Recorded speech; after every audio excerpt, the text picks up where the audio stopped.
Salam alaikum Azul Filaoun, bonsoir. Le président Al-Majid Tebboune a mis fin aux fonctions du wali délégué de Sidi Abdallah Ben Haddou Jamal Abdelmoumen pour faute grave. Une décision importante annoncée dans un communiqué particulièrement bref. Mais au-delà du limogeage, c'est surtout l'absence d'explication qui interpelle. Quelle est cette faute grave? Quels faits précis sont reprochés aux responsables concernés? Une enquête administrative a-t-elle été menée? Un rapport a-t-il établi des manquements avérés? À ce jour, aucune réponse publique n'a été apportée. Le problème n'est pas la sanction elle-même. Dans tout état de droit, les responsables publics doivent rendre des comptes. La véritable question est celle de la transparence. Pourquoi les citoyens ne connaissent-ils pas les raisons exactes d'une décision aussi lourde de conséquences? Cette affaire dépasse d'ailleurs le seul cas de Sidi Abdallah. Elle pose une question plus large sur la gouvernance. Comment évaluer l'action des responsables publics lorsque les critères de nomination, d'évaluation et de révocation demeurent peu connus? Comment distinguer les fautes individuelles des dysfonctionnements du système? La transparence renforce la confiance, l'opacité, elle, nourrit les interrogations.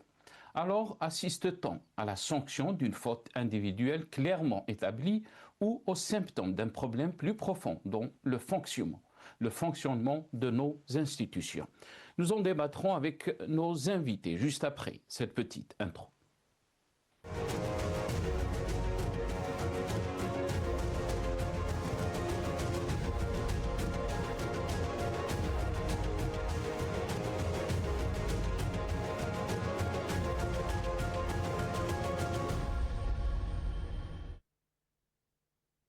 Un wali délégué limogé pour faute grave, pourquoi aucune explication? C'est le titre de notre émission pour ce soir. Et pour en parler, j'ai le plaisir d'avoir avec nous Maître Salah Debbouz, qui est avocat et défenseur des droits de l'homme. Il est avec nous depuis Bruxelles, la capitale belge. Maître Salah Debbouz, bonsoir. Merci beaucoup d'avoir accepté l'invitation. Marhaba biek, c'est Salah. Bonsoir, Sénassab, bonsoir aux téléspectateurs et bonsoir aux invités. Je ne sais pas s'il y a d'autres invités. Et donc, merci pour l'invitation. Avec ça, merci beaucoup, maître, d'avoir accepté l'invitation. On a bien sûr avec nous aussi Jamal Gessoum, qui est analyste politique, mais qui est aussi candidat aux élections législatives et que sa candidature a été rejetée. Et je suis sûr qu'il aime bien quand je précise ça. Jamal Gessoum, merci beaucoup d'avoir accepté l'invitation. Marhaba bik si Jamal. Bonsoir Sinos, merci pour l'invitation. Bonjour à M. Salah Debbouz. Oui, effectivement, c'est un statut que d'avoir un dossier refusé à l'élection législative. Et puis, j'ai toujours plaisir à en parler et ça rejoint en finalité le thème de l'émission qui concerne la gouvernance de manière générale. Et c'est vraiment sur cela que j'appuierai mes arguments.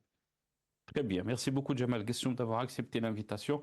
Avant de rentrer dans le vif du sujet de ce soir, quelques titres bien sûr concernant donc le thème, et on va commencer avec ce titre de Algérie 360, donc qui a titré Tebboune, Limoges, un wali délégué pour faute grave, tout simplement. Donc le titre est très clair, Algérie 360, TSA, tout sur l'Algérie, à notre titre, Tebboune, Limoges, un wali délégué pour faute grave. TSA, donc tout sur l'Algérie. Voilà, nos amis de la régie, merci. Tebboune Limoges, donc un wali délégué pour faute grave. Le président Al-Majid Tebboune a limogé le wali délégué de Sidi Abdallah dans l'ouest d'Alger pour faute grave. Et on termine avec ce titre du journal Le Matin d'Algérie en ligne. La présidence d'Aimé. Sans explication, le wali délégué de Sidi Abdallah, le chef de l'État, Abdelmajid Tebboune, a mis fin aux fonctions du wali délégué de Sidi Abdallah Ben Haddou Jamal Abdelmoumen, selon un communiqué diffusé ce lundi 15 juin 2026 par la présidence de la République. Particulièrement laconique, le communiqué se limite à annoncer la décision du chef de l'État en indiquant que le responsable concerné a été relevé de ses fonctions pour avoir commis une faute professionnelle grave. Aucune autre précision n'a toutefois été apportée quant à la nature de cette faute, aux circonstances dans lesquelles elle aurait été commise aux éventuelles suites administratives qui pourraient en découler. La présidence n'a pas non plus indiqué si cette décision faisait suite à une enquête administrative, à un rapport d'inspection ou à notre mécanisme de contrôle relevant des services de l'État. Voilà, donc ça c'était l'article du matin d'Algérie.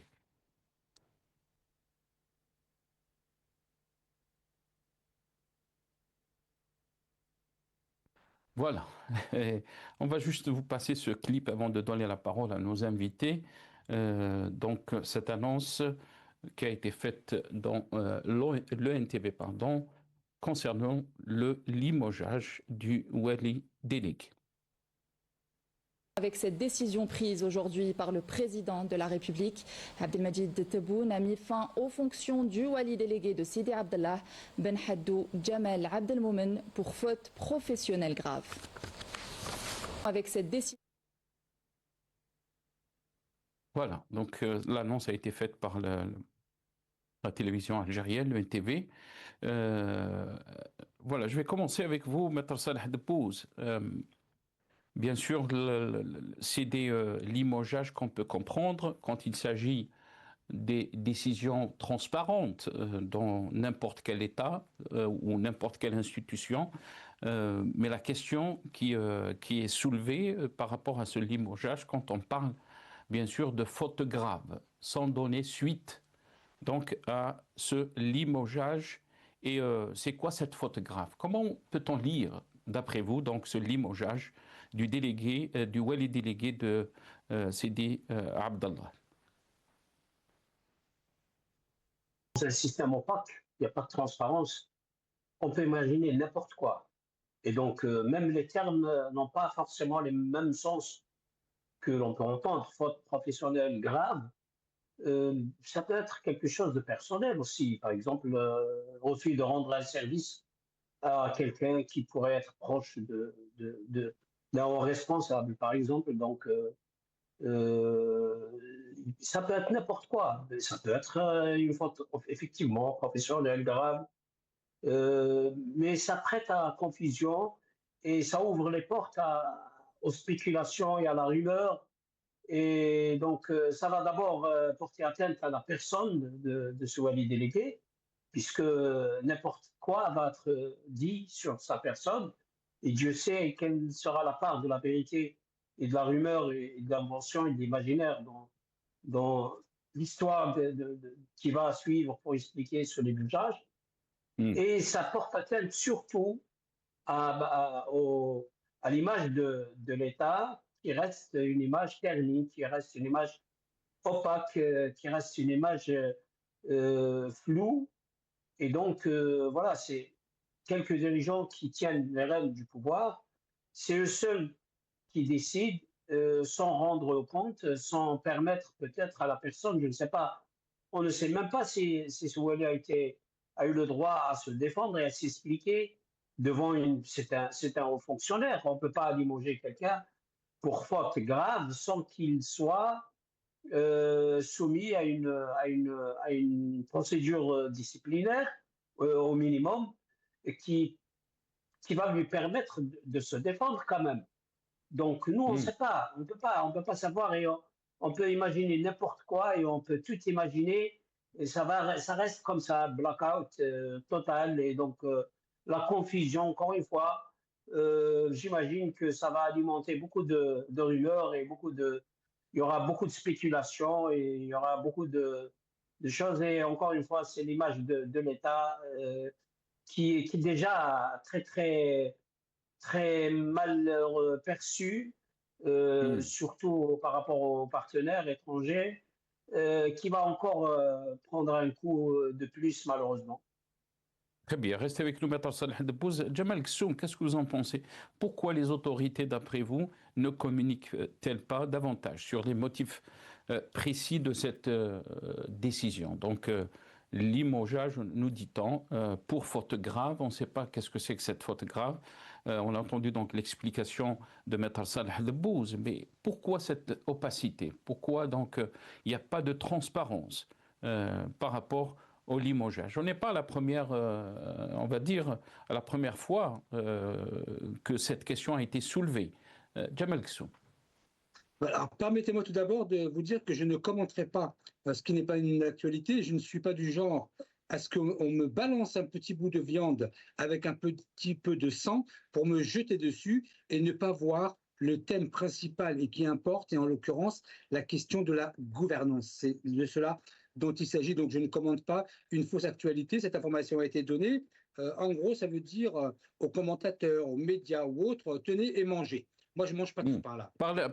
Il faut rappeler donc, Jamal Ghessoum, que cette information a été donnée par le site de la présidence. Oui, bien sûr. Mais moi, je vous dis, je ne saute pas sur un petit bout de viande avec de la viande pour que je ne parle pas d'autre chose. Moi, ce qui m'intéresse dans le sujet de ce soir et qui rejoint en finalité cet acte, c'est la question de la gouvernance et comment on gère en fait un pays. C'est cela la question fondamentale qui est posée à travers l'exemple de ce Wali délégué.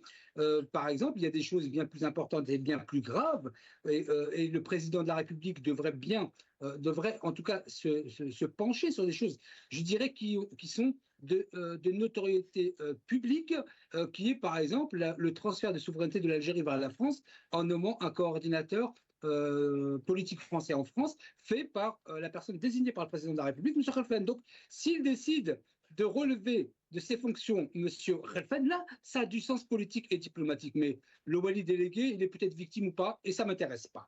En tout cas, la question de la gouvernance en Algérie pose évidemment un nombre de sujets très, très importants.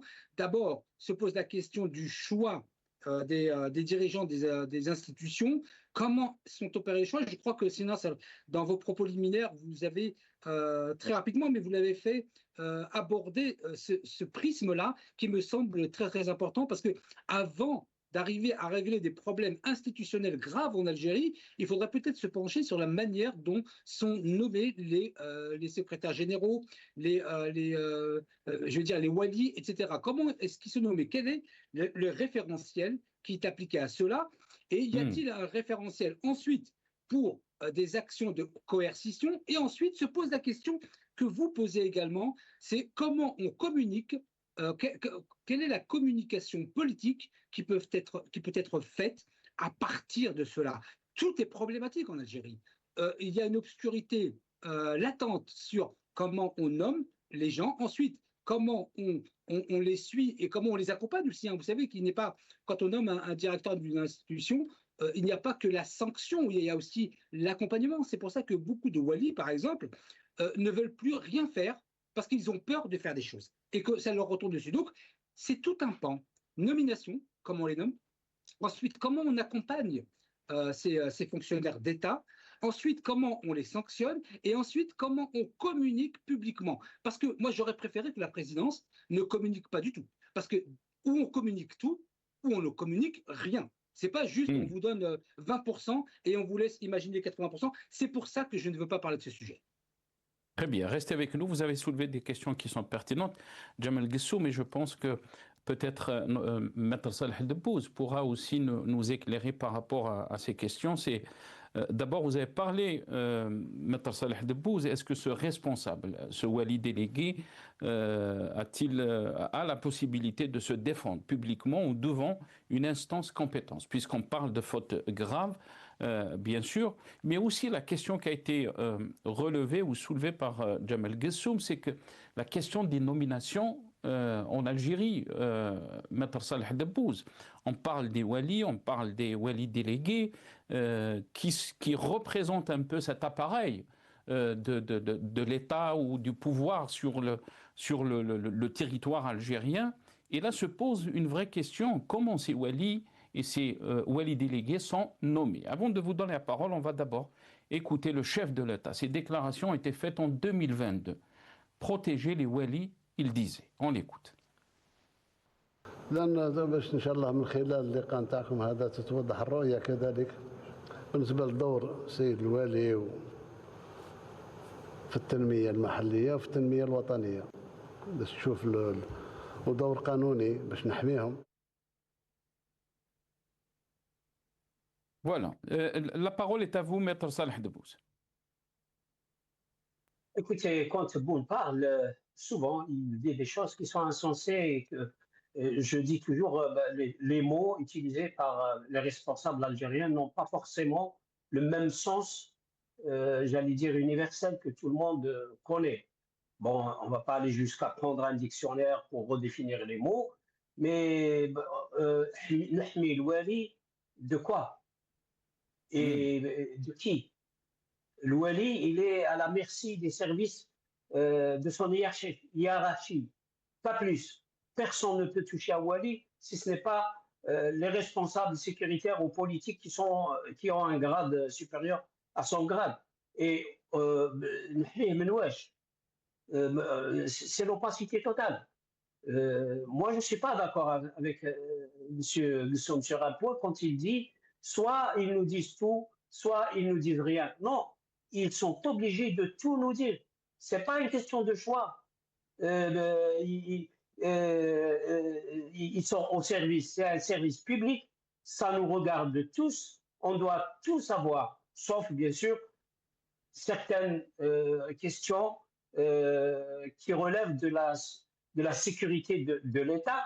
C'est certaines questions, j'allais dire, de procédure très spéciales que tout le monde n'est pas obligé de connaître, mais on doit savoir certains responsables, surtout qui ne font pas partie, par exemple, des services de renseignement, à la limite, si c'est un responsable des services de renseignement, à la limite, on peut dire que sa fonction, d'accord. Mais à part ça, tous les responsables de la fonction publique, ils doivent, quand ils sont nommés, on doit savoir comment et pourquoi, et donc quel objectif, et pour faire quelle politique, avec quels moyens. Et quand ils commettent des fautes, il faut qu'on sache pourquoi ils ont commis cette faute, et comment ils sont sanctionnés, comment ils se sont défendus, etc. Donc ça, c'est le droit absolu du peuple algérien, ce n'est pas une question de choix. Ce n'est pas parce que moi, qui m'appelle Salah Debbouz, donc vous me dites ou vous ne me dites pas, non, ce n'est pas comme ça. Je pense que les services de l'État ne doivent pas faire la différence entre quelqu'un qui est dans l'opposition ou quelqu'un qui soutient le gouvernement, un fonctionnaire ou quelqu'un qui n'est pas dans la fonction publique, un militaire ou quelqu'un qui est responsable du service ils sont tous des citoyens, ils ont tous des devoirs et des droits. Ceux qui font leurs devoirs de façon correcte, ils ont les dividendes qu'il faut, ce que prévoit la loi pour ça. Et ceux qui ne font pas, qui manquent à leur devoir, ils sont sanctionnés.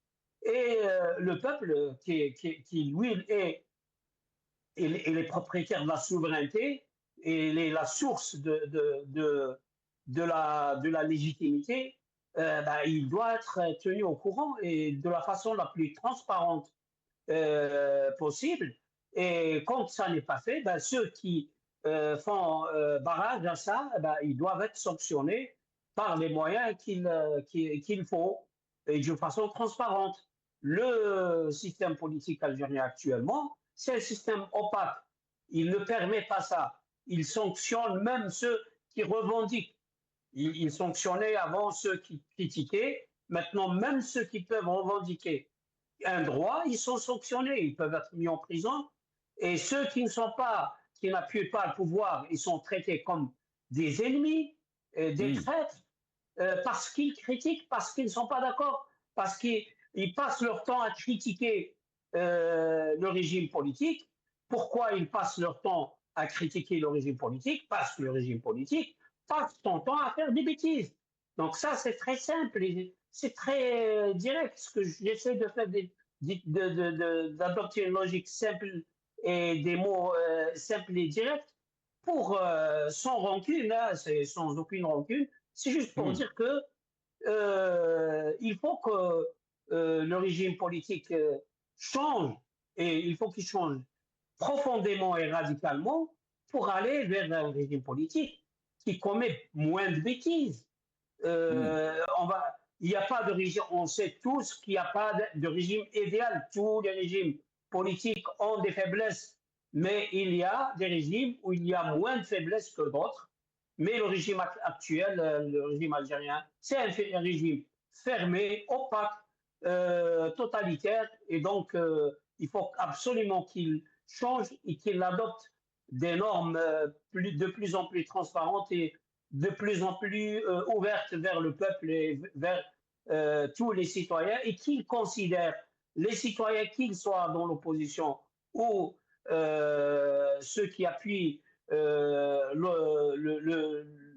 l'équipe dirigeante du moment, qui peut être cette équipe aujourd'hui et notre équipe demain, qu'ils les considèrent tous en même pied d'égalité comme des Algériens. Aujourd'hui, nous avons des Algériens, par exemple, qui n'ont pas droit à certains devoirs, à certains droits constitutionnels. J'ai entendu beaucoup d'Algériens dire qu'on n'a pas droit à un passeport parce qu'on est dans l'opposition.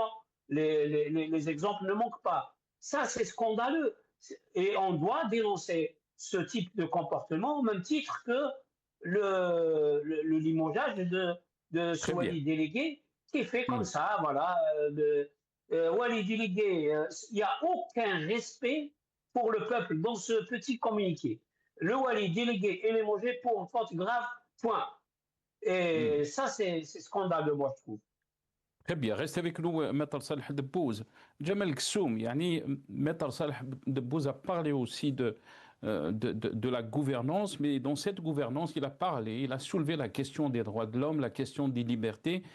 Quand on parle aussi, et je pense que Maître Saleh Debbouze est beaucoup plus au courant, comment les militants politiques opposants au système ou opposants au pouvoir en place, qui sont contre cette gouvernance du pays, se voient ne pas se voient ne pas leur accorder le passeport, et même exclus de rentrer au pays, en Algérie, pour visiter donc leur famille, interdit de rentrer, interdit de sortie pour ceux qui sont au pays. Et là, bien sûr, la question est plus large quand on parle de la gestion du pays ou de la gouvernance du pays. Jamal Ghessoum, d'abord, on va écouter le chef de l'État, Abdelmajid Tebboune, qui avait dit que nous sommes là au service du peuple. On l'écoute. عند حسن ظن ماهيش ديماغوجية ماهيش ديماغوجية لأن احنا ما بين الدول القلائل اللي احنا في خدمة الشعب مش الشعب في خدمتنا.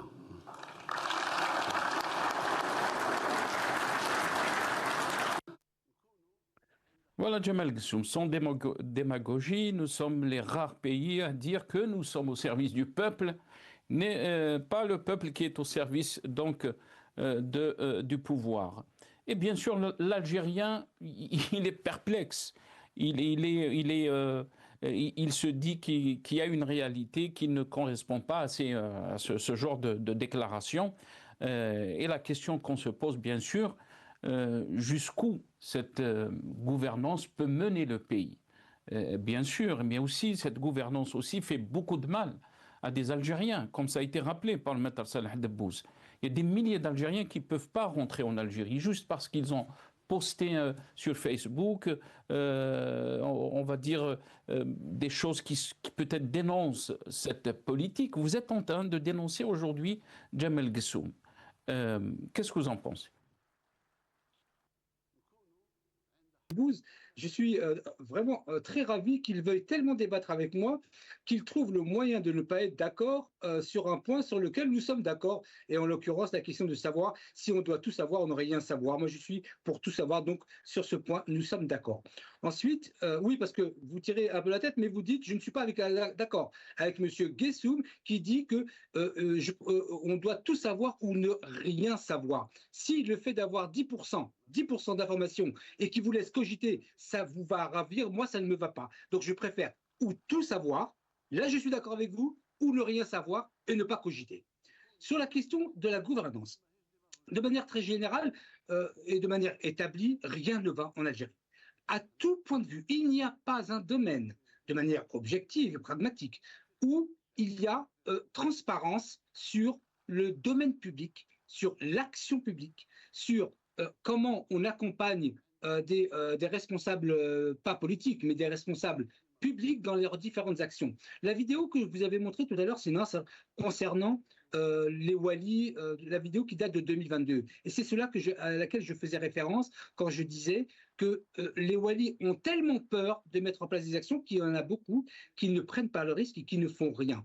Ensuite, il n'y a pas de référentiel, il n'y a pas de réflexion sur l'action publique en Algérie. C'est-à-dire comment, comme je le dis et je le répète, hein, comment on nomme un wali délégué, le secrétaire d'un ministère, ou toute action publique, et il n'y a pas d'accompagnement et il n'y a pas de transparence sur quand il y a sanction, est-ce qu'on dit ou pas au public, hein, tout ne se dit pas, je suis d'accord avec M. Debbouze, tout ne se dit pas. Mais en tout cas, le problème de la gouvernance, je le dis depuis à peu près, je crois, 2 ans et demi, 3 ans, sur votre plateau, sinon ça, le plus grand problème en Algérie est le mode de gouvernance qui ne coïncide pas avec mais vous avez dit aussi, Jamal Gessoum, je vous ai coupé la parole, vous avez dit aussi, Jamal Gessoum, dans mon programme, et je pense même avec notre ami Maître Salah Debbouze qui était présent dans plusieurs émissions avec vous, vous avez dit que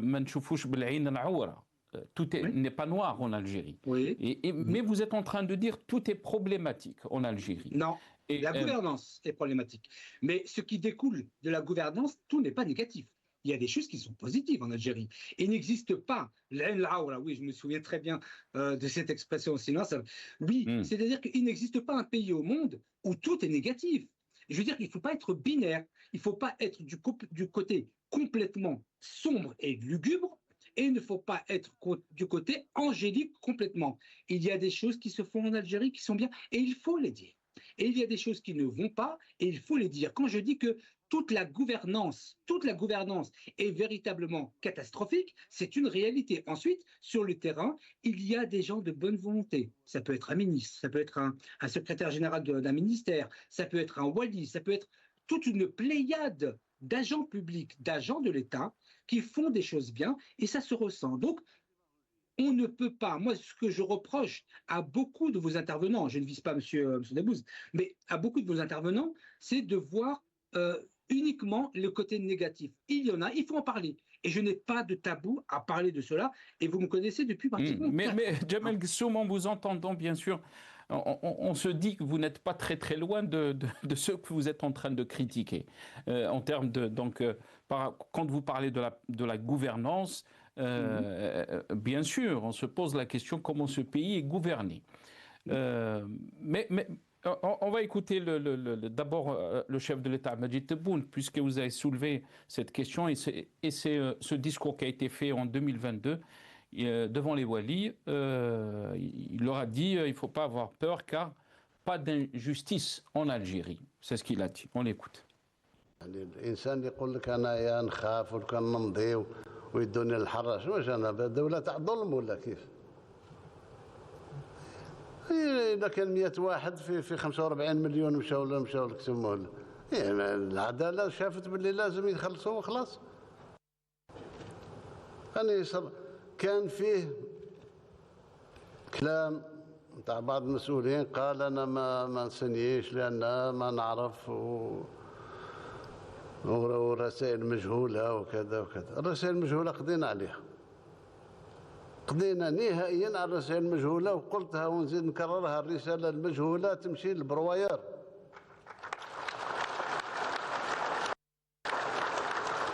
في حمايه. Voilà. Maître Salah Debbouze, qu'est-ce que vous en pensez? قال لك احنا ما راناش في دولة ظلم، رسائل مجهولة. La question qui se pose, c'est que le problème, c'est qu'on a aujourd'hui un communiqué qui ne dit pas trop par rapport donc à ce limogeage du wali délégué. Il dit juste faute grave, on ne sait pas qu'est-ce que ça veut dire. Maître Salah Debbouze. Pourquoi une lettre anonyme irait au broyeur? Pourquoi une lettre anonyme ne fait pas déclencher une enquête pour savoir si les informations qu'elle contient sont vraies ou pas? Mais tout le problème est là. Est-ce qu'on peut mettre un ministre ou un wali ou n'importe quel responsable en prison parce qu'il y a une lettre anonyme qui dit par exemple qu'il a commis un crime? C'est parce qu'une lettre anonyme a dit qu'il a commis un crime qu'on le met en prison. Non. Dans tous les pays du monde qui se respectent, allez, bon, je vais ajouter qui se respectent, parce que sinon, ben, on va tomber dans des situations pires que celles de l'Algérie. Alors, dans tous les pays du monde qui se respectent, une information qui arrive à un pouvoir d'une source anonyme pour donner un fait grave fait objet d'une enquête. J'ai واحد يقول لي voilà un compte en Suisse, voilà le numéro du compte en Suisse, fait tant de millions de dollars qui appartiennent à tel ministre qui l'a détourné. Puisque c'est une source anonyme, je mets dans le broyeur. Mais c'est quoi ça? Tu protèges qui de qui? La question que je pose à Tebboune, tu protèges qui de qui? Et pourquoi les lettres anonymes doivent aller au broyeur? Je peux être un fonctionnaire qui voit l'ouïch, comme on dit en arabe, et qui a peur, mais qui a un damir, il a une conscience, mais il a peur. Il n'a pas confiance, mais il a une bonne conscience. يقول لك يا خويا انا نبعث ونقول يديروا لونكات يحكموا انا ولا راهم يبروتيجيو فيه ما يجيش في راسي. C'est normal, c'est quelqu'un. Et souvent, Maître Salah Debou, je m'excuse, je vous ai coupé la parole. Souvent, ceux qui ont dénoncé la corruption ont été poursuivis en justice. Mais attendez, mais il n'y a pas un format standard. Il y a chaque cas, la lettre anonyme peut être faites une enquête, vous pouvez faire encore une autre enquête pour savoir qui a écrit cette lettre anonyme et vous pouvez l'attraper, vous pouvez le sanctionner. Par exemple, il a mais pourquoi il y a des services de renseignement? Pourquoi il y a tout cet effectif? Pourquoi on étudie les techniques d'enquête et tout ça pour justement faire face à des situations qui ne sont pas standards? Mais ici, chez le chef d'État, il dit bon, écoutez, alors les lettres anonymes, dorénavant, le broyeur, donc ça veut dire que lui, il a d'arriver le الحبس واللي يحب يسرق il est couvert. Oui, on va pas vous déranger. La question, c'est ça. Ensuite, si jamais il dit, bon, il y a des choses qui sont bien et il y a des choses qui sont mauvaises. Mais il faut préciser une chose très importante. Quand on a en face de nous des agissements graves, quand c'est grave, on ne peut pas en parler comme on parle de n'importe quoi. Et beaucoup de choses graves se passent actuellement en Algérie. Et ces choses graves, personnellement, par exemple, quand je vois un comportement grave qui peut mettre en péril, qui peut mettre en danger la cohérence de l'État et de la société, je ne peux pas le traiter comme une information banale. Et quand il y a quelqu'un qui fait son travail correctement, je ne peux pas venir dire aujourd'hui il y a un Wali qui a pris une décision pour construire un hôpital, par exemple, mais il est payé pour ça. Il ne doit pas attendre. Est-ce que moi je vis en Belgique? Quand je sors le matin, je ne vois jamais quelqu'un dire ah, aujourd'hui le roi il a fait quelque chose de très bien. Ah, aujourd'hui le chef du gouvernement il a fait une chose de très bien. Je ne vois jamais ça. Mais quand quelque chose de grave arrive, c'est tout le monde qui en parle. Il y a des grèves. Ici, je vis en Belgique, il y a des grèves presque toutes les semaines parce qu'il y a un parti, un gouvernement qui s'appelle Arizona, qui est constitué d'un parti de l'extrême droite, qui est en train de prendre des décisions très très graves pour beaucoup de gens. Et donc, tout le monde crie le scandale. Pourquoi vous touchez à la retraite? Pourquoi vous touchez aux allocations de chômage? Pourquoi réduire? Pourquoi augmenter l'âge de la retraite? Pourquoi ceci? Pourquoi cela? C'est un débat, c'est tout le monde qui crie. Mais personne ne dit aujourd'hui, quand même, le Premier ministre, il a fait une économie. Par exemple, de je ne sais pas combien de millions d'euros dans les caisses de l'État. C'est son devoir de faire ça. Mais quand on sent qu'il touche à l'équilibre de la société ou à l'équilibre de l'État et que ces actes peuvent emmener des choses graves, c'est ce que je suis en train, moi peut-être je me trompe, mais si je me trompe, j'espère de toute façon que je me trompe. Mais ce que je vois, c'est qu'il y a des choses très graves. Où est le Conseil social, par exemple économique et social, qui doit donner les indicateurs à la société et au gouvernement pour dire cette politique, elle est arrivée à un seuil, non, il ne faut pas aller de ce côté, il faut aller de l'autre côté. Le Conseil économique et social, c'est un conseil qui donne des indicateurs macroéconomiques et macro-sociaux et même macro-politiques. Il peut même donner un avis sur des situations qui peuvent être graves, sur le niveau d'éducation, sur le pouvoir d'achat. Il est où ce Conseil économique et social? Il est éteint. Ça veut dire que vous rendez la direction du pays aveugle. Vous lui fermez les yeux et vous lui dites « Aïe, moi, je trouve ça très, très grave. Et je le dis. Maintenant, Tebboune, il a signé un truc pour faire le truc du Niger vers l'Algérie. Il applaudit, il demande à tout le monde de l'applaudir. Moi, je trouve ça, quand un chef d'État ou n'importe quel responsable annonce une intention, c'est beaucoup moins important que quand il déchaîne quelque chose qui a été réalisé. C'est pas la même chose. Un chef d'État qui dit on va faire et on va faire et on va faire, il passe 2 mandats à dire on va faire et on va aller au BRICS et on va faire ça et on va faire ça et on va راح نديروا راح نبنيوا ونجيبوا 20 milliards indonésiens. C'est des intentions. On ne peut pas applaudir des intentions. Mais moi j'aimerais bien voir voilà l'usine هاهم ليك الخدامين هاوليك الدراهم هاوليك البرودوي وهاوليك le marché. Là, à la limite, on peut applaudir. Et alors, ne nous demandez pas d'applaudir des intentions et de fermer les yeux sur des situations très, très graves. Très bien. De toute façon, il y a des gens qui les voient, peut-être il y a des gens qui ne les voient pas encore.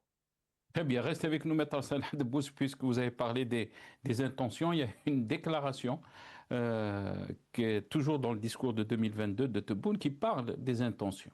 On l'écoute.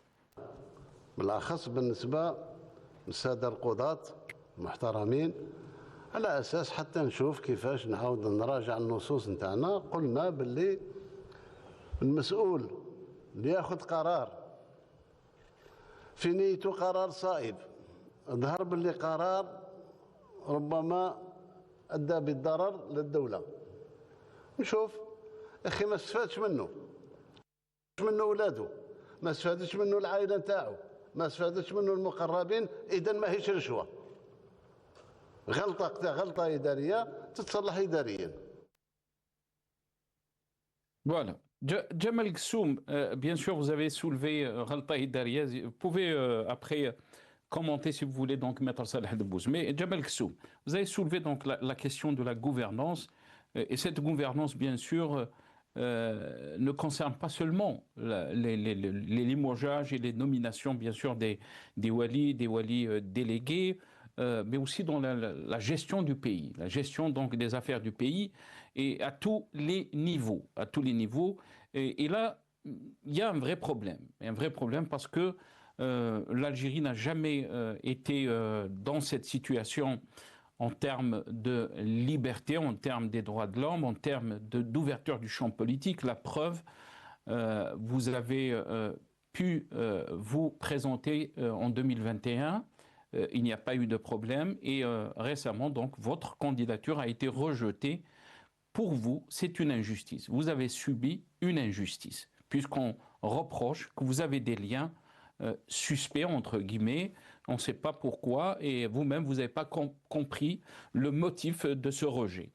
Est-ce que vous pensez que les Algériens qui dénoncent ce régime, qui dénoncent ce pouvoir, ont le droit, et non seulement ils ont le droit de dénoncer, mais aussi qu'il y a urgence pour qu'il y ait un changement?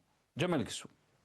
Oui, alors, à degré mesuré et selon la manière dont c'est fait, en principe, si je suis le président de la République, nous serions dans un pays et un État démocratique où on peut tout dénoncer. Ça coule de source. Maintenant, il y a la forme que cela peut prendre. Évidemment, quand on utilise des termes qui ne soient pas des termes, comme on dit chez nous, la seb, la chitb, ni insulte, ni mépris, on doit pouvoir tout dire. Et sur le cas que vous présentez, qui est le mien, mais moi j'extrapole, hein. Je ne vais pas parler que de mon cas à moi, mais ça fait oui, résonance. Absolument. C'est juste un exemple voilà. Parce que vous êtes avec nous. Tout à fait. Tout à fait. En fait, ça fait résonance sur une gouvernance qui met en évidence une incapacité de plusieurs types d'institutions, par exemple la justice. La justice, moi j'ai posé la question à la cour d'appel, dans la cour administrative, puis la cour d'appel en disant la justice, vous devez m'apporter la preuve concrète de ce que vous me reprochez. Ils en ont été incapables parce qu'il n'y a pas. Et donc quand j'entends le président de la République qui dit que ce soit le Prodat ou d'autres, je dis, monsieur le président de la République, le discours, il est bien, il est entendable. Mais sur les faits, c'est totalement le contraire. Donc, il y a évidemment, je dirais, un clash entre le discours politique qui est fait et l'action sur le terrain. Et donc, et ça, je dirais que ça traverse l'ensemble des institutions. Et c'est là où je trouve que c'est inquiétant. La question de l'élection législative. Alors, en 2017, j'ai pu me présenter, parce qu'il y avait aussi 2017, 2021, et pas 2026. Mais là, la particularité, c'est qu'il y a plus de 1700 et quelques qui ont vu leur dossier refusé, et je pense, hein, je n'ai pas les chiffres, mais à 95% sans motif réel. Et donc, je l'ai dit sur votre plateau bien avant le refus de mon dossier, qu'en Algérie, il n'y a pas de justice. Je l'ai dit il y a à peu près 1 mois et demi, et je n'en démords pas de ce côté. Donc, le président de la République peut espérer des choses. Moi, je lui dis qu'en tant que citoyen algérien, qui est passé par ce processus électoral est un processus indigeste, on ne peut pas l'avaler, c'est un processus injuste, méprisant, qui n'est pas à l'honneur d'un pays comme l'Algérie. Et je voudrais juste rebondir sur les 2 sous-thèmes qui ont été abordés, les questions que vous avez posées à Salah Debbouze, qui me paraissent importantes, lorsque M. Salah Debbouze disait que sur les lettres anonymes, c'est un débat qu'il y a eu aussi en France il y a de cela 3-4 ans, eh bien, en fait, c'est partagé. C'est-à-dire que le président de la République dit non, ça passe à la broyeuse, et dans d'autres États dits modernes, et là, je suis d'accord avec M. Debbouze, c'est que je considère que lorsque les lettres sont accompagnées d'éléments probants qui démontrent une traçabilité sur les faits incriminés, M. Debbouze a pris l'exemple d'un compte bancaire avec un numéro, etc., on ne peut pas passer à la broyeuse. Là, pour le coup, c'est un déni de justice, mais en sens inverse. Donc, je veux dire que le président de la République devrait revenir sur ça. M. Debbouze a aussi parlé et dit que lorsqu'un wali ou un commis de l'État, en Algérie on dit un commis de l'État, fait quelque chose de bien, on ne va pas le remercier parce que c'est son travail. Eh bien non, M. Debbouze. Les ressources humaines, les RH, font qu'une personne qui est payée pour faire quelque chose, il faut l'encourager. Et plus on va l'encourager, plus elle va être motivée pour faire des choses et ne pas être dans un système bloquant. Est-ce qu'on peut inclure dans ce cas une figure, Jamal Gessoum par exemple, la responsabilité du ministre du Transport, Saïd Saïoud, où il y avait ce bus qui est tombé dans le Oued El Harrach, où ça a fait presque 18 morts et des dizaines de blessés. Il n'a pas été sanctionné, au contraire, on lui a donné un autre portefeuille qui est le ministère de l'Intérieur. Alors, vous savez, pour le coup, il y a une responsabilité qui est copartagée. Il y a un copartage des responsabilités. Cela concerne aussi bien le ministère des Finances que le ministère du Transport. Ça concerne aussi en premier lieu le ministre du Commerce extérieur qui avait bloqué tout achat de pneus. Vous voyez qu'en fait, il y a une responsabilité qui est copartagée. Et là, pour le coup, je ne vais pas viser simplement le ministre des Transports, M. Saïoud, parce qu'il n'est pas le seul dans le chaînon qui a failli. En premier lieu, à la source. Si on est sérieux avec cette question, c'est M. Rézi qui est le premier responsable, qui a bloqué toute importation de pneus, qui a mené à cette situation. Le ministre du Transport, il ne fait qu'avec les moyens dont il dispose. Donc, il n'est pas le premier le premier responsable de cette affaire. Mais le premier responsable, c'est M. Rezik, qui a bloqué toute importation. Et donc, c'est lui qu'il aurait fallu sanctionner. Pas forcément, Wallahu a'lam, pas forcément M. Saïd. Très bien, c'est votre avis en tous les cas. Très rapidement, il me reste 2 minutes, 1 minute chacun. Je vais commencer avec vous, Maître Salah Debbouz. Le mot de la fin sera à Jamal Gessoum, puisque j'ai commencé l'émission avec vous, Maître Salah Debbouz. Quels sont les moyens d'après vous, quand on voit donc ces dysfonctionnements, quand on voit cette opacité en termes de gouvernance, quand on soulève des problèmes donc de gouvernance? Notre ami Jamal Gessoum a dit tout est problématique en Algérie. Est-ce que le peuple doit se taire et laisser faire? Donc on est dans cette situation de fait accompli, on n'y peut rien.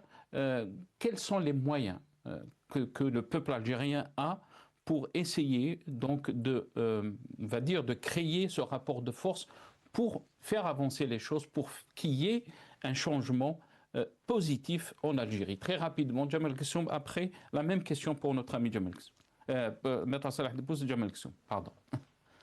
Alors d'abord, juste un petit commentaire. Il y a eu un bus qui est tombé dans le Oued El-Harrach. Aucun responsable n'a été sanctionné, pas seulement Saïd. Alors, ça m'a fait sourire d'entendre que le ministre du commerce extérieur a bloqué les pneus, donc c'est sérieux de la râle, puisque le ministre l'a rien comme fait. Ça, c'est vraiment, je ne sais pas, un gouvernement, c'est solidaire. Un ministre ne peut pas bloquer un autre ministre. Ça, c'est juste pour le commentaire. Alors, maintenant, ce qu'il faut faire, il faut faire en sorte que ce système politique en Algérie soit changé. Il faut qu'il soit changé et radicalement. Ce n'est pas un changement superficiel. Une petite remarque à la fin. Si Jamel dit que un fonctionnaire, quand il fait bien son travail, il faut qu'il soit encouragé et bien sûr, il a son hiérarchie pour ça. Si tu es chef de daïra, tu fais bien ton travail, le ministre de l'Intérieur va te proposer un wali. Et ça, c'est une promotion. Absolument. Ça, c'est pas nous qui vont applaudir. C'est la gestion des ressources humaines. Et bien sûr, tout le monde le fait à son niveau. Moi, quand je travaillais dans mon cabinet, j'avais des gens qui m'accompagnaient dans mon travail. Quand ils font de belles choses, je les récompense à ma façon. Ça, ça va de soi. Mais je ne demande pas à mes clients de les applaudir. Non, ça c'est la galerie. La galerie, on n'est pas en train de voir un spectacle. Très bien. Merci. Jamal Gessoum, qu'est-ce que vous en pensez? Il nous a fait rire, notre ami Maître Salah Debbouz. Oui, au moins, on va terminer avec le sourire. Mais M. Debbouz n'a pas visiblement saisi que j'ai utilisé le mot de co-partage des responsabilités en fonction du degré de responsabilité. Personne n'est complètement coupable, personne n'est complètement blanc. C'est la responsabilité de tous et c'est une réponse d'État qu'il faut apporter à cela. Donc, sur la question de la gouvernance, voilà un peu ce que je pouvais dire. Alors, il me reste à peine 30 secondes si mes calculs sont bons. Alors, j'ai un petit coup de cœur, pardon, aujourd'hui pour l'élection législative qui se passe en France. Vous l'avez dit, je ne peux pas vous présenter. Et j'ai un petit cœur pour la liste numéro 5 dans le nord de la France et qui est Madame Ismahan Waddah, qui est une jeune née en France et qui a vraiment toute la verve et toute la capacité, je dirais, entrepreneuriale pour être députée. Donc, c'est une publicité, c'est mon parti, c'est le MSP, liste numéro 5, le nord de la France, Madame Ismahan Waddah. Merci à vous. Merci Jamal Gessoum. On espère que ces élections pourront changer quelque chose en Algérie. C'est la question, bien sûr, qui est posée par des millions d'Algériens. Merci à vous, tous les deux. Merci à Maître Salah Debbouz, qui était avec nous, avocat et défenseur des droits de l'homme. Barakallahu fik. Merci Maître. Merci à Jamal Gessoum, analyste politique, mais aussi candidat à cette élection législative et malheureusement sa candidature a été rejetée. Comme ça, il sera Merci pour le malheureusement. J'ai mentionné ça. Merci beaucoup Jamal Gessoum. Merci à vous d'avoir suivi cette émission.